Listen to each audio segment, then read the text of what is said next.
Aksi heroik anggota Kopaska TNI Angkatan Udara Pratu Taufik berhasil menangkap komplotan pembobol ATM di Cipayung, Jakarta Timur.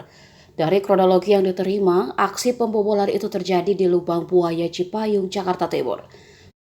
Saat itu pukul 12, Pratu Taufik prajurit Yongko 467 Kopaska TNI Angkatan Udara mendengar warga yang berteriak maling.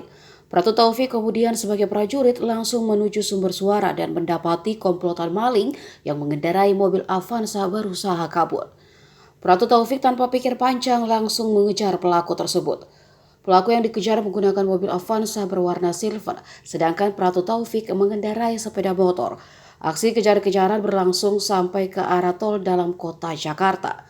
Para pelaku itu sampai menerobos pelang pintu masuk tol dalam kota, sedangkan Pratu Taufik pun tetap mengejar sampai dengan masuk ke jalan tol.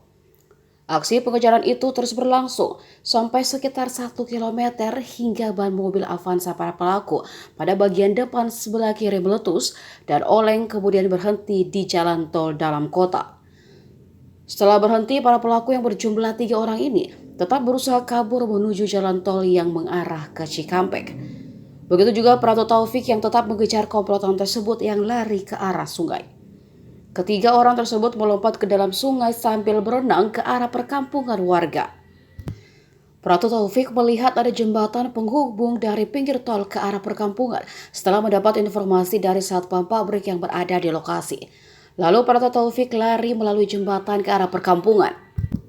Diikuti oleh satpam pabrik tersebut, Pratu Taufik dan satpam tersebut melakukan pengejaran dan menangkap salah satu dari 3 pelaku. Tidak lama kemudian datang 2 unit mobil PJR untuk membawa satu pelaku pembobol mesin ATM Pondok Gede ke kantor PJR untuk diserahkan ke Polsek Cipayung.